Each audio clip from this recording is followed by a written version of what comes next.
15 अगस्त सन 1947 को ब्रिटिश शासन की समाप्ति के साथ ही भारत को स्वतंत्रता मिली। लहराता तिरंगा दिल्ली के लाल किले का सरताज बना। हालांकि उससे 3 साल पहले तिरंगा एक बार भारत की भूमि पर लहराया था। उस दिन ब्रिटिश साम्राज्य का अंत क्षितिज पर साफ नजर आ रहा था। तत्कालीन कमांडर नेताजी सुभाष चंद्र बोस के योग्य नेतृत्व में आजाद हिंद फौज ने अंग्रेजों के उत्पीड़न को खत्म करने के लिए अपनी जान की बाजी लगा दी थी। आजाद हिंद फौज के कर्नल शौकत मलिक ने मणिपुर राज्य के मोइरांग शहर में तिरंगा फहराया था।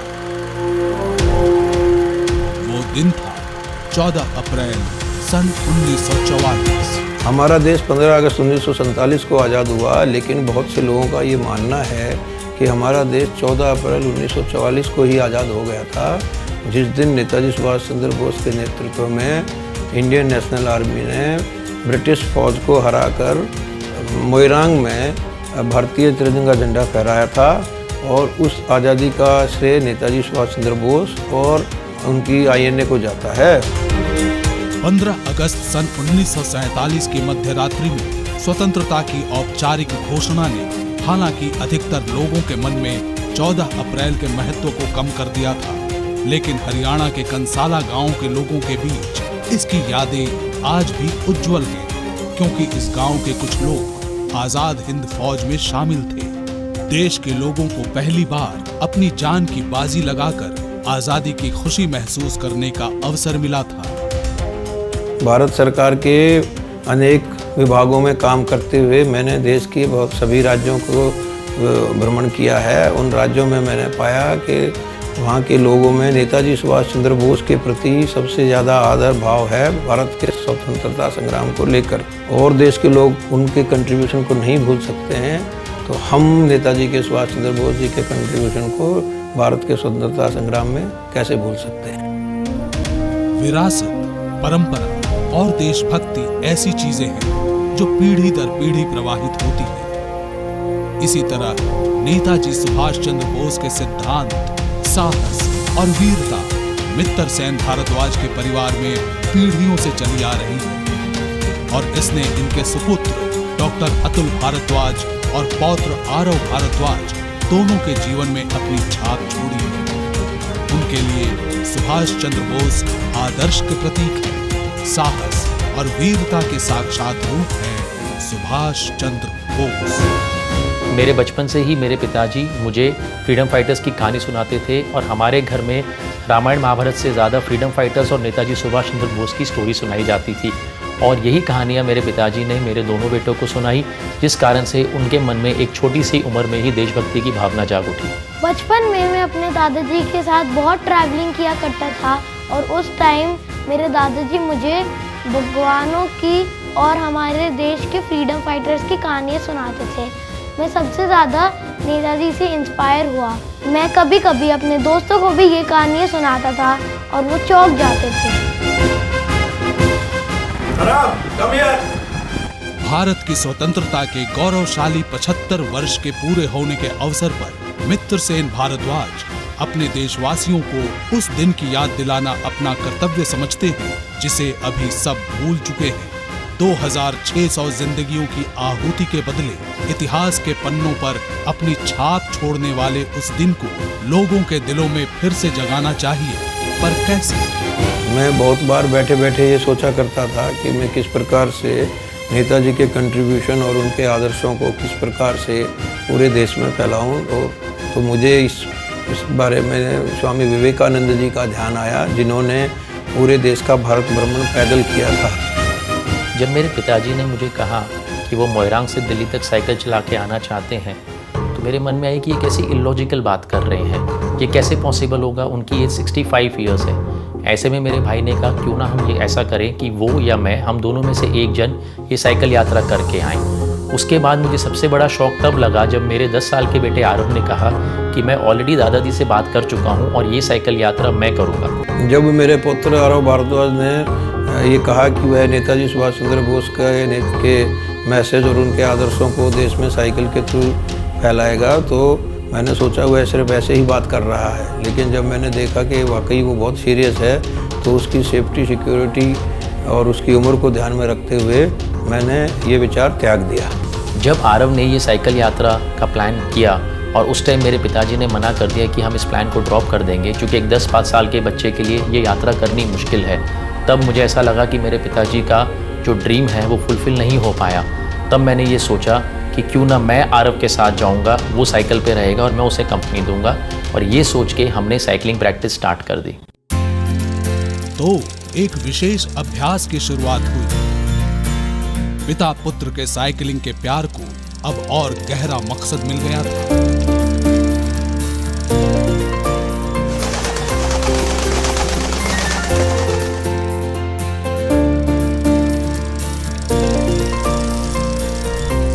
घर से कुछ किलोमीटर दूर एक पार्क में शारीरिक प्रशिक्षण के साथ साथ नियमित साइकिल चलाने का अभ्यास शुरू हुआ।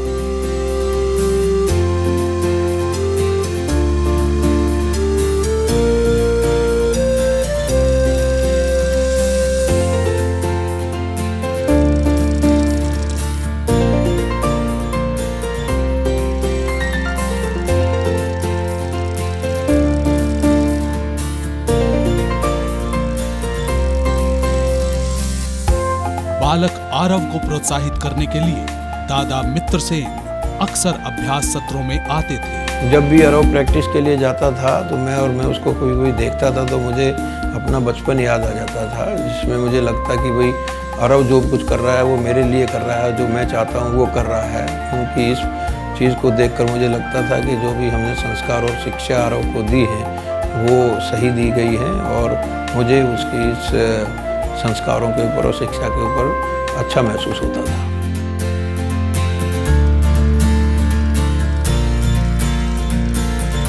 आरव को बचपन से ही साइकिलिंग का बहुत शौक था, और जब उसकी नई साइकिल आई वो और भी एक्साइटेड था और अपने फादर के साथ रेगुलरली साइकिलिंग के लिए जाता था। पर कुछ दिनों से मैंने देखा कि दोनों बहुत ज़्यादा प्रैक्टिस कर रहे हैं और सुबह जल्दी उठ के भी साइकिलिंग के लिए जाने लगे हैं। तब मुझे थोड़ा शक हुआ, और जब इन्होंने मुझे इस प्लान के बारे में बताया, मैंने कहा ये नहीं हो सकता, ये बिल्कुल पॉसिबल नहीं है।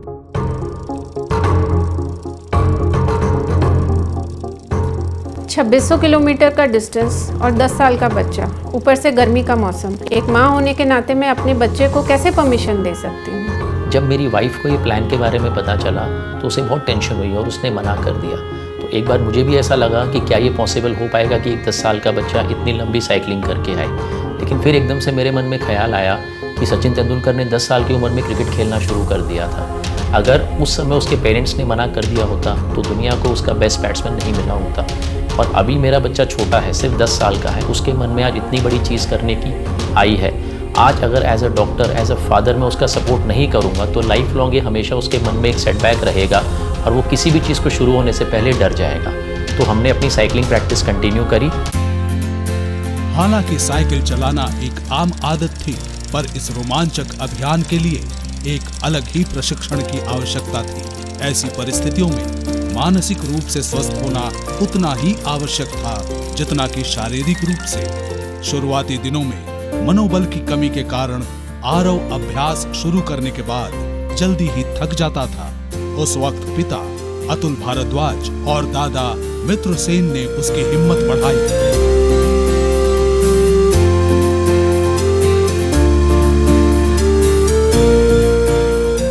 जब हमने ये साइकिलिंग प्रैक्टिस स्टार्ट की तो मुझे ऐसा लगा कि आरव थक रहा है, लेकिन वो थकान जो थी उसकी वो फिज़िकली कम और मुझे मेंटल ब्लॉक ज़्यादा लग रहा था।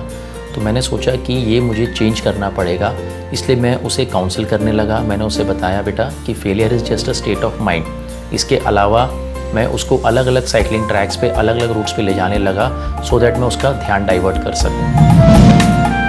जो बालक नेताजी और विवेकानंद जी जैसे देशभक्तों को आदर्श मानकर बड़ा हुआ हो, वो अपने भीतर डर को बैठने नहीं दे सकता।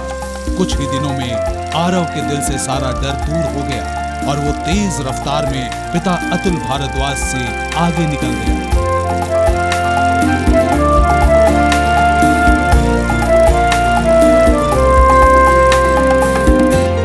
उन्होंने पहाड़ी इलाकों के ऊंचे नीचे क्षेत्रों में साइकिलिंग की आदत डालने के लिए शहर के फुटब्रिज को चुना। अपने पिता के मार्गदर्शन में सुबह की चहल पहल शुरू होने से पहले आरव की साइकिलिंग का अभ्यास भोर के समय शुरू होता।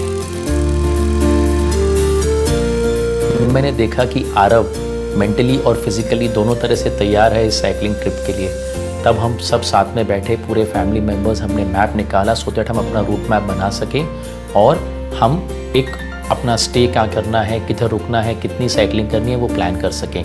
लेकिन फिर मैंने रियलाइज़ किया कि ये घर पे बैठ के नहीं होगा, इसके लिए हमें उस पूरे एरिया की रेकी करनी ज़रूरी है। यात्रा में बाधाओं का सामना करने से बचने के लिए या परेशानी का सामना करने पर क्या करना चाहिए ये जानने के लिए और रास्ते के बारे में गहन रूप से जानने के लिए एक संपूर्ण विश्लेषण अत्यंत आवश्यक है। इस पर परिवार वालों में आपसी बातचीत हुई। विभिन्न प्रकार की स्थितियों की कल्पना करते हुए हर सदस्य ने अपने तरीके से सलाह और सुझाव दिए। इस पारिवारिक चर्चा में तय हुआ कि चाचा रोहताश कुमार भारद्वाज सड़कों की स्थिति का निरीक्षण करने और क्षेत्रीय अधिकारियों और विभिन्न क्लबों और संगठनों को सूचित करने के लिए दिल्ली से इम्फाल के लिए एक टीम के साथ कार लेकर जाएंगे। आरव, अतुल और मित्रसेन 13 अप्रैल को फ्लाइट से इम्फाल पहुंचेंगे। वे मार्ग निरीक्षण टीम से मिलेंगे और फिर साथ में मोइरांग के लिए प्रस्थान करेंगे। 14 अप्रैल को आरव और अतुल दिल्ली की ओर अपनी साइकिल यात्रा शुरू करेंगे। मित्रसेन और बाकी लोग कार से उनके पीछे आएंगे। जब ना चाहते हुए भी मुझे आरव को इस साइकिल यात्रा की परमिशन देनी पड़ी, तब मैंने सोचना शुरू किया कि इस दौरान आरव को कोई मेडिकल प्रॉब्लम ना हो, आरव सेफ रहे, उसके लिए क्या किया जाए। इस बारे में मैंने रिसर्च की, अपने कलीग से भी बात की।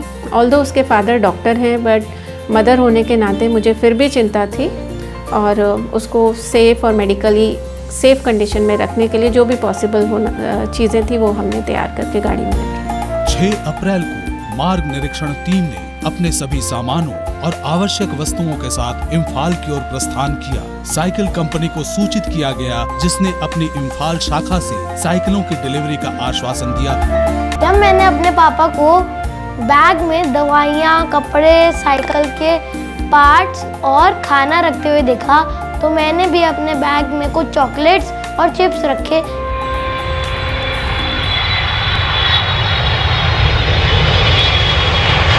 जैसे ही मैं इम्फाल में एयरपोर्ट पर उतरा तो मुझे मेरे आंखों के सामने मुझे वो सीन याद आ रहा था जैसे कि आईएनए और ब्रिटिश आर्मी के बीच युद्ध चल रहा है और बाद में आईएनए ने मोइरांग में विजय हासिल की और नेताजी सुभाष चंद्र बोस जी के नेतृत्व में कैप्टन शौकत अली ने भारत का तिरंगा झंडा मोइरांग में फहराया गया। 14 अप्रैल 2022 आखिरकार वो प्रतीक्षित दिन आ ही गया।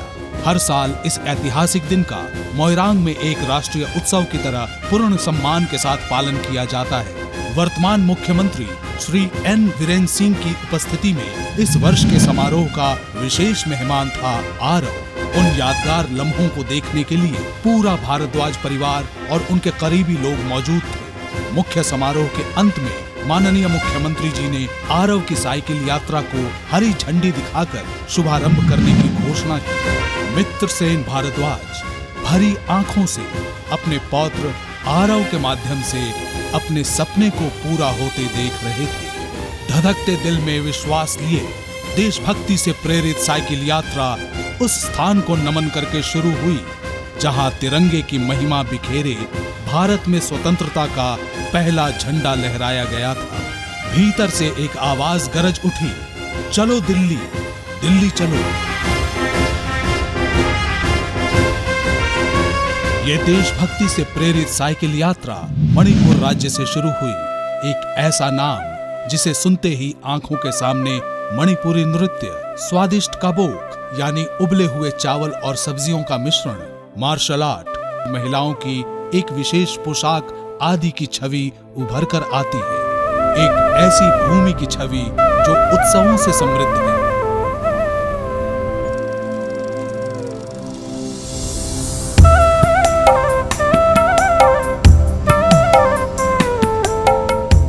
उनकी यात्रा में विभिन्न जगहों में अलग अलग क्लबों और कुछ उत्साही लोगों ने भी कभी कभी कुछ दूर तक इस टीम का साथ दिया। इस जर्नी की सबसे अच्छी बात ये थी कि हमें बहुत लोगों का आशीर्वाद और प्यार मिला। जहाँ भी गए लोगों ने हमें स्वागत किया, हमें फेलिसिटेट किया, अपना आशीर्वाद दिया, और वही चीज़ थी जिसने हमें मोटिवेट किया। जैसे हम एक जगह से जर्नी स्टार्ट करते थे और जैसे ही हम थकते थे तो हमें लगता था नहीं, पीछे इतने लोग हमारे पीछे खड़े हैं जिनको हमसे उम्मीद है, जिन्होंने हमें प्यार दिया है, आशीर्वाद दिया है, और ये चीज़ हमें सपोर्ट करती थी, मोटिवेट करती थी साइकिलिंग के लिए।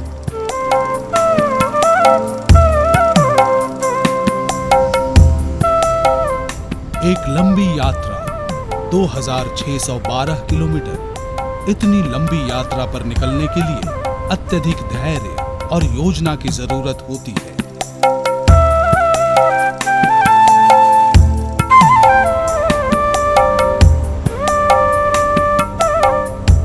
अगर शुरू में ही शरीर थक जाए तो बाकी की यात्रा कठिन हो जाती है। इसलिए फैसला किया गया कि शुरुआत में कम मील की दूरी तय की जाएगी।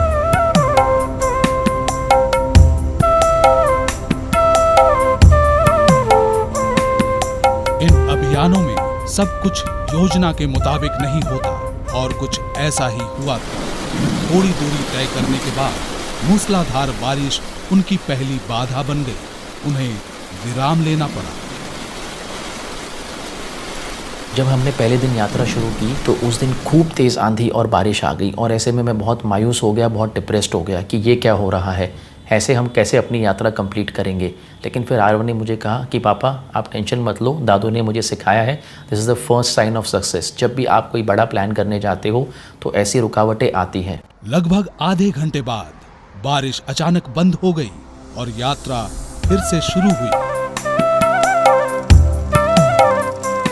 लेकिन सड़क गीली होने की वजह से उन्हें अब सावधानी के साथ बड़ी मुश्किल से आगे बढ़ना पड़ा।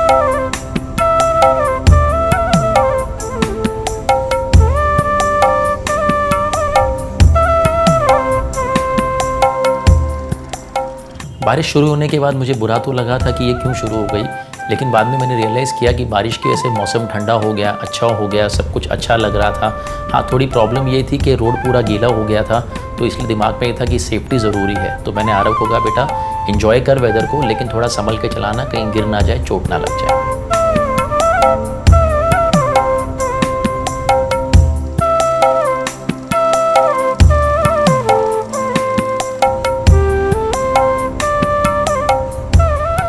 कभी कभी जिंदगी हमें एक ऐसे चौराहे पर ले आती है जहां हम उस रास्ते को चुन लेते हैं जो हमें सही लगता है और उसी पर आगे बढ़ते हैं। बारिश की बाधाओं और फिर गीली फिसलन भरी सड़क की वजह से इम्फाल पहुंचने में निर्धारित समय से बहुत ज्यादा देर हो गई और यात्रा आज के लिए यही खत्म हुई। अब फिर अगले दिन यात्रा शुरू होनी थी।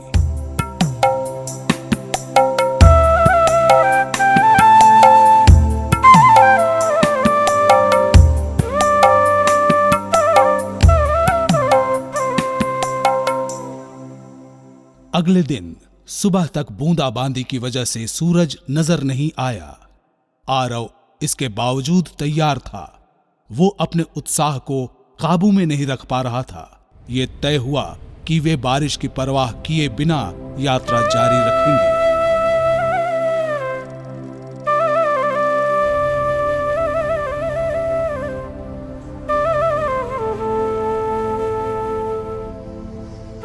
पिछली रात भारी बरसात होने की वजह से सड़कें गीली थीं और जगह जगह पानी भर गया था।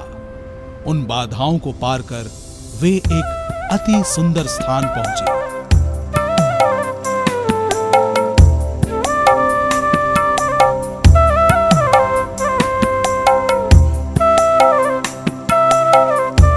दोनों तरफ विशाल पहाड़ों से घिरा हुआ एक विस्तृत और जगमगाता सड़क मार्ग, और उस सड़क पर 10 साल का एक बच्चा अपने अकल्पनीय सपने को साकार करने के लिए आगे बढ़ रहा है, जिसके दिल में आग धधक रही है। वो अपने विश्वास पर अटल है और नेताजी और स्वामी जी उसके मार्गदर्शक हैं। ये अभियान सिर्फ 2600 किलोमीटर की यात्रा पूरी करने के लिए नहीं है, बल्कि राज्यों के लोगों, परिवेश और संस्कृति से परिचित होने के लिए भी है। साथ ही इन क्षेत्रीय लोगों को उनकी साइकिल यात्रा के महत्व और भारत के स्वतंत्रता संग्राम में 14 अप्रैल की भूमिका से अवगत कराना भी है।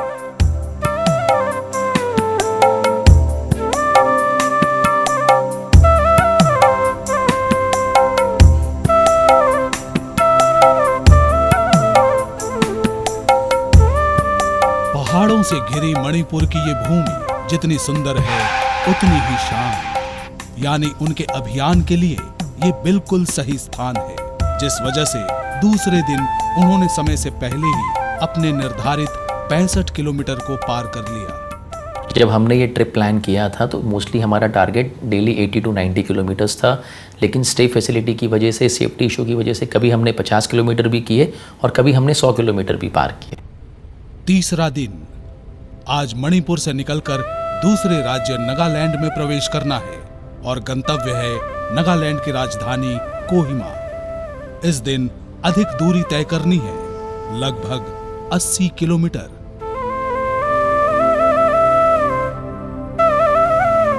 साइकिल पर 80 किलोमीटर की दूरी तय करना कितना मुश्किल है, ये एक साइकिल सवार ही जानता है।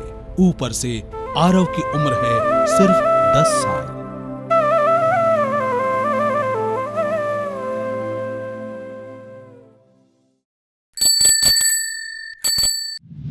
नागालैंड पूर्वी भारत के अंतिम छोर पर स्थित ये राज्य सदाबहार पेड़ों से घिरा हुआ है। ये राज्य हमारे सामने आदिवासी पोशाक, अनानास, पक्षियों की विभिन्न प्रजातियों, बांस से बनी कलाकृतियों और एक उत्सव मुखरित भूमि की तस्वीर पेश करता है।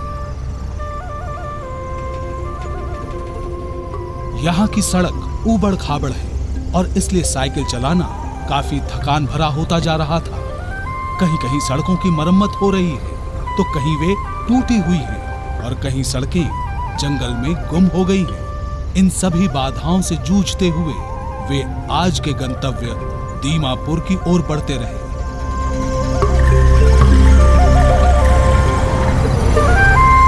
कंटिन्यूसली एक ही रूटीन फॉलो करते हुए साइकिलिंग का बीच में आरव और मैं बोर हो जाते थे, तो ऐसे में हम खूब सारी बातें करते थे, कभी पढ़ाई के बारे में, कभी क्रिकेटर्स के बारे में, कभी मूवीज़ के बारे में, और कभी कभी तो हम कहते थे चलो लेट अस रेस, देखते हैं कौन फर्स्ट आएगा। डेफिनेटली थोड़ा रिस्की था, लेकिन मैं आपको कहता था कि बेटा ज़्यादा तेज़ मत चलाना, लेकिन हम थोड़ी सी रेस कर लेते थे जहाँ पे हमें रोड क्लियर मिलता था और इस तरह अपने आप को हम रिफ्रेश कर लेते थे।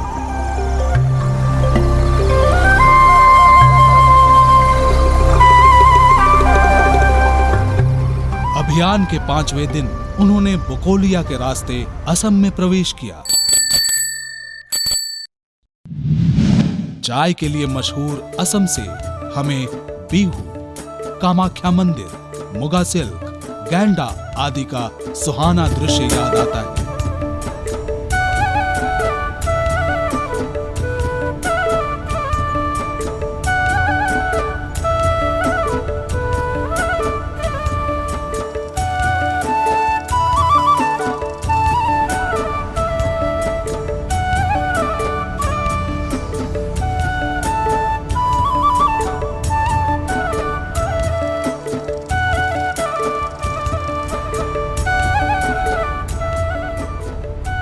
इस साइकिल यात्रा में NH-29 क्षेत्र का अधिकांश भाग पहाड़ियों से भरा है, जहां साइकिल चलाना कठिन हो जाता है।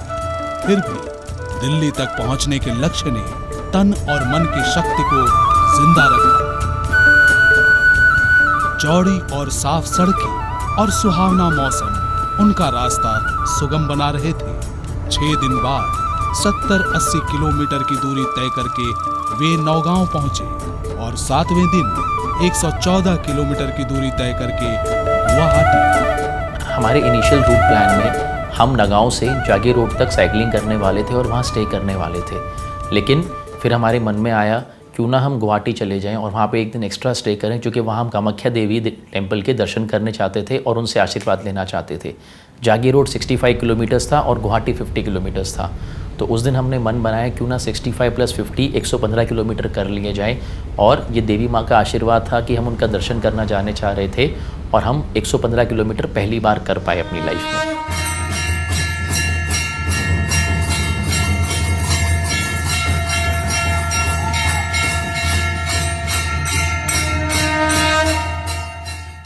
जो मेरी यात्रा का 7वां दिन था, जिसमें मैंने नगांव से गुवाहाटी साइकिल चलाई थी जो 114 किलोमीटर है, उसी दिन मुझे अपने अंदर आत्मविश्वास आ गया कि चाहे जितने भी किलोमीटर हों, मैं उनको ख़त्म कर सकता हूँ।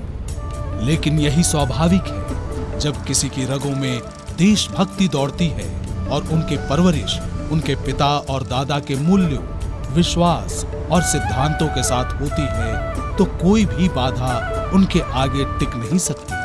मानो वे बाधाओं को तोड़ने और उन्हें चुनौती देने के लिए ही पैदा हुए हैं। साधारण के भीतर वे ही हैं जो असाधारण हैं। अपनी इन संतानों पर देश को भी गर्व है।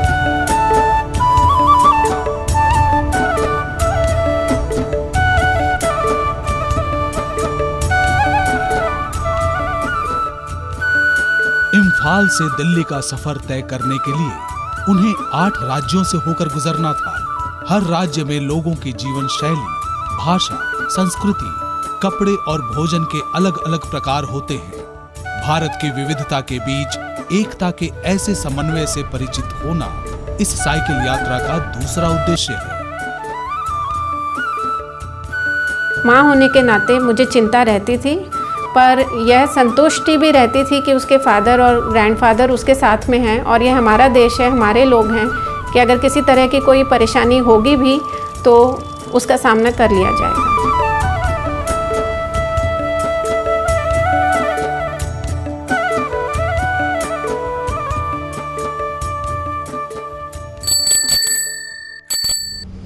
बारहवें दिन उन्होंने अलीपुर के रास्ते से पश्चिम बंगाल में प्रवेश किया।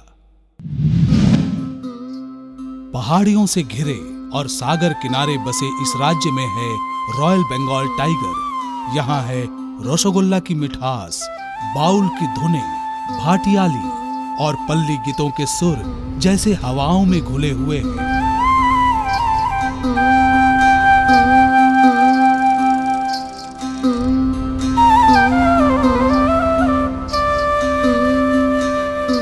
यहाँ नेताजी सुभाष चंद्र का निवास स्थान होने के बावजूद उन्हें निर्धारित मार्ग पर बने रहने के लिए उस जगह से लगभग 600 किलोमीटर की दूरी से गुजरना होगा।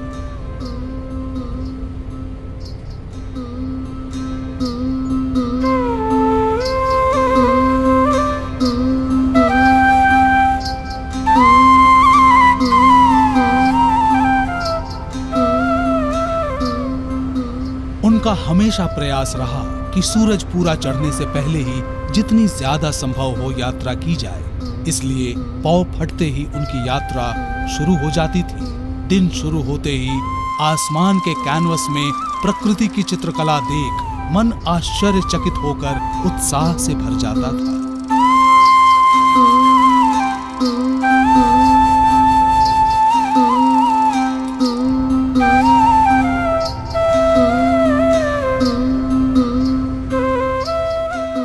मैं रोज साइकिलिंग करके अपनी मम्मी और भाई से बात करने के लिए वीडियो कॉल करता था और उनको मेरे पूरे दिन के बारे में बताता था। 32 दिनों में साइकिल चलाकर इतनी लंबी दूरी तय करना जहां एक वयस्क के लिए मुश्किल है, वहां एक 10 साल के बच्चे की बात ही छोड़ दें।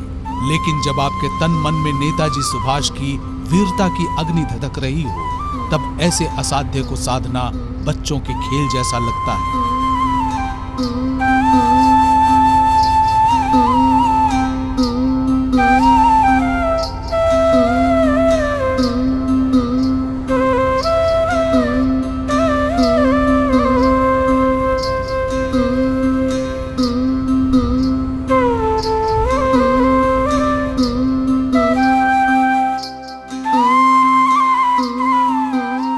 पश्चिम बंगाल में मिली अच्छी खातिरदारी को यादों में पिरोए 15वें दिन किशनगंज होते हुए वे गौतम बुद्ध की स्मृतियों को सजोए हुए राज्य बिहार पहुंचे। बौद्ध धर्म और जैन धर्म का जन्म स्थान कहलाने वाला बिहार हमें दुनिया के पहले विश्वविद्यालय नालंदा की याद दिलाता है। ये भूमि है छठ पूजा, ठेकुआ और लिट्टी की।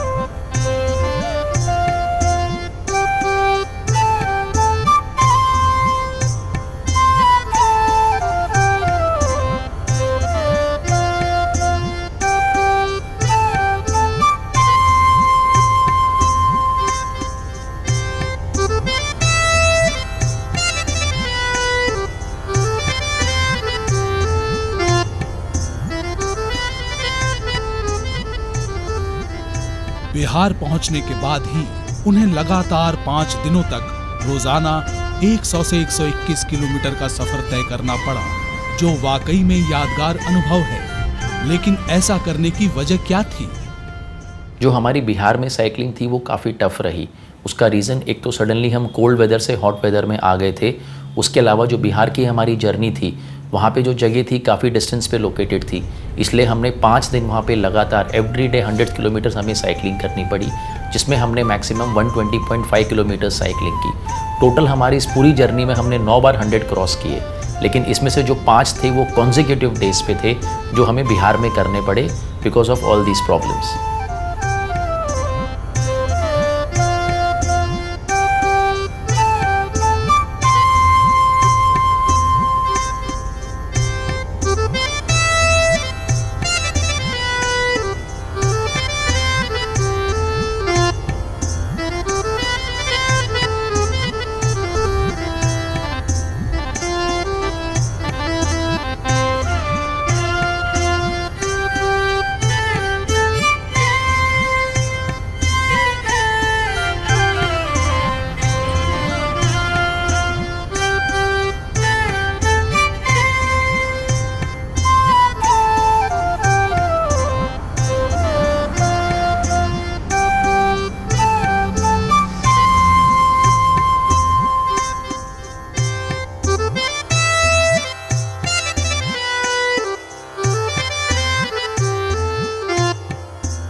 इस यात्रा का एक बड़ा भाग खत्म करने के बाद आरव और उसकी टीम 20वें दिन कुशीनगर होते हुए उत्तर प्रदेश पहुंची। श्री रामचंद्र की ये पावन जन्मस्थली विश्व के 7वें आश्चर्य ताजमहल की अद्भुत सुंदरता के अलावा कथक, आम और बालूशाही के लिए जानी जाती है।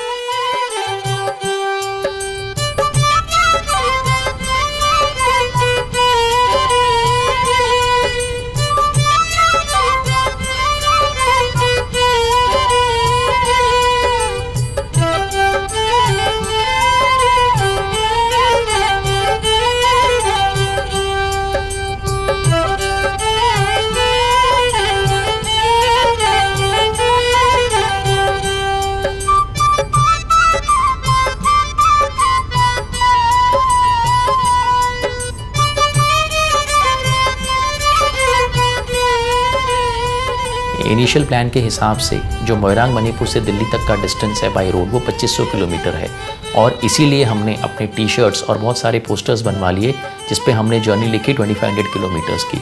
लेकिन क्योंकि हमने हर जगह शहीदों को श्रद्धांजलि देते हुए आए, इस कारण से हमारी टोटल जो साइकिलिंग थी 2700 किलोमीटर्स प्लस चली गई।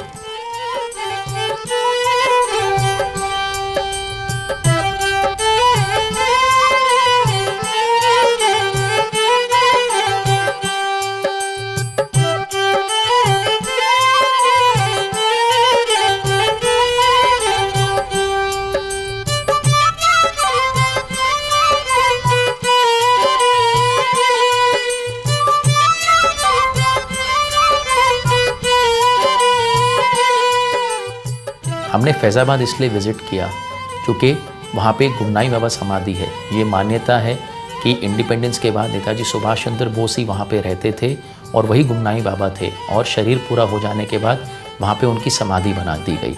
ये फैज़ाबाद में गुप्तार घाट पे है। गुप्तार घाट वही जगह है जहाँ से भगवान श्री राम ने अपने भक्तजनों के साथ परम धाम गमन किया था।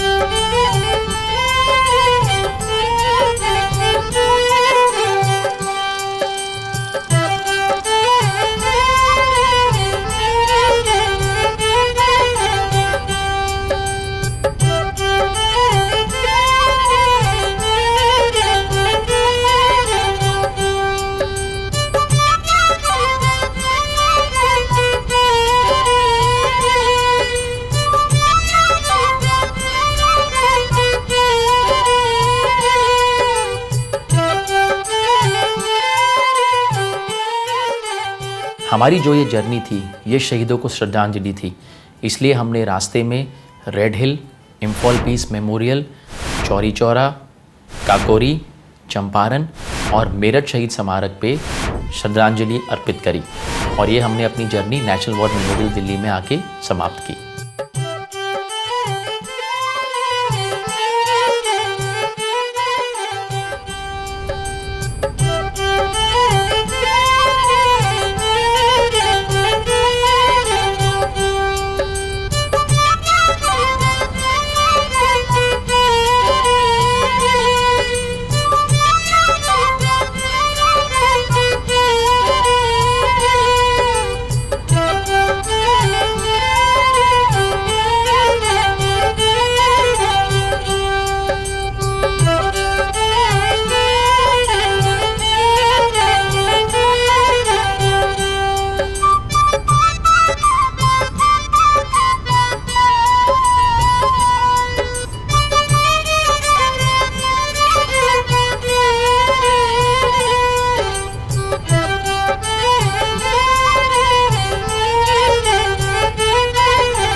जब आरव साइकिलिंग कर रहा था मेरा दिन बहुत बेचैनी से गुजरता था। दिन इतने लंबे लगते थे और मैं शाम होने का इंतज़ार करती थी कि कब वहाँ से फ़ोन आएगा कि आज हम सही सलामत अपनी न्यू डेस्टिनेशन पर पहुँच गए हैं, और मैं शाम होने तक आरव के फ़ोन का इंतज़ार करती थी।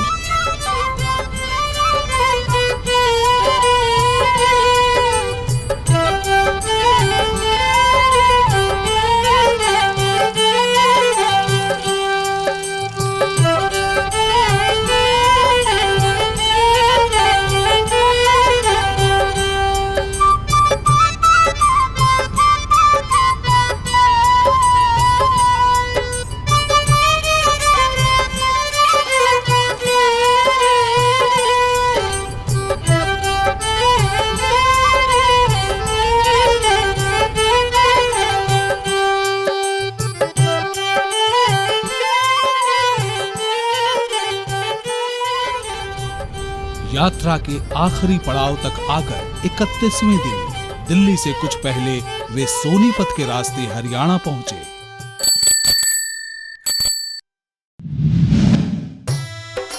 हरियाणा अपनी गो संपदा, लोक संगीत, कढ़ाई और हस्तकला के लिए प्रसिद्ध है।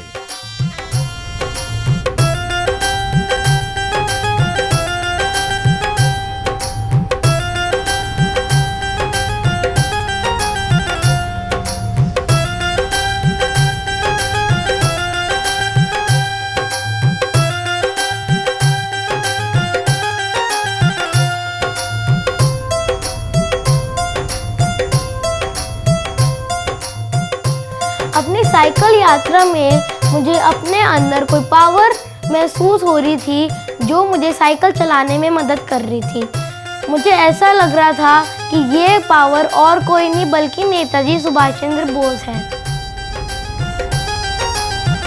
तकरीबन 2612 किलोमीटर की यात्रा पूरी करने के बाद इस साइकिल यात्रा के अंत में 15 मई का दिन ढलते ढलते 32वें दिन वे सोनीपत से निकलकर पहुंचे दिल्ली।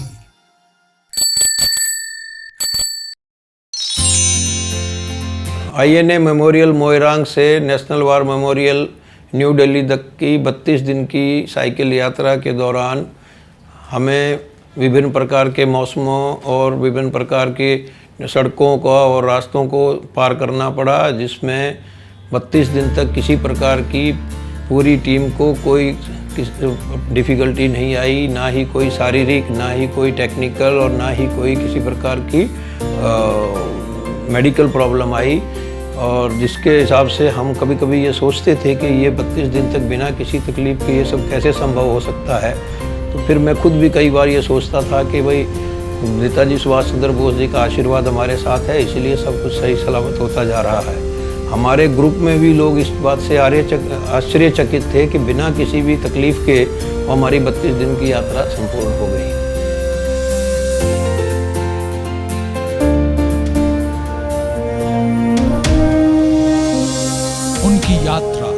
राष्ट्रीय समर स्मारक पर आकर समाप्त हुई। आरव को भारतीय सेना की ओर से भारतीय सशस्त्र बल पदक से सम्मानित किया गया। यह यात्रा 14 अप्रैल को शुरू हुई और आज 15 मई को 31 दिन की लंबी यात्रा के उपरांत कैनोपी पर पूर्ण हुई, जो नेताजी सुभाष चंद्र बोस की प्रतिमा को प्रदर्शित करती है। यह देशभक्ति, साहस और दृढ़ संकल्प को परिलक्षित करता है। हम उनके जज्बे को सलाम करते हैं। On behalf of Indian Armed Forces and National War Memorial, we are highly honored to welcome Master Arav Bharadwaj, who has completed a historic journey from Pioneer War Memorial Moirang, Manipur, to National War Memorial Delhi. He has covered a distance of 2,500 kilometers along with his father, Dr. Atul Bharadwaj, on bicycle. The journey started on 14th April and has culminated today, 15 May, after 31 days at Canopy area, which adorns the image of Netaji Subhash Chandra Bose. This is a truly inspirational story of patriotism, courage and determination. We salute his spirit. Thank you. आखिरकार एक बालक की उद्देश्यपूर्ण लंबी cycle यात्रा यहीं समाप्त हुई। लेकिन क्या ये वाकई एक अंत था या एक नया दृष्टिकोण था कि अगर आपके दिल में दृढ़ता, विश्वास, आदर्श और एकाग्रता हो तो आप किसी भी लक्ष्य को प्राप्त कर सकते हैं। अगर आरव का दिखाया यह दृष्टिकोण आने वाले दिनों में एक भी जिंदगी को रोशन कर सके तो उसकी यात्रा को सही मायने में पूर्णता मिलेगी।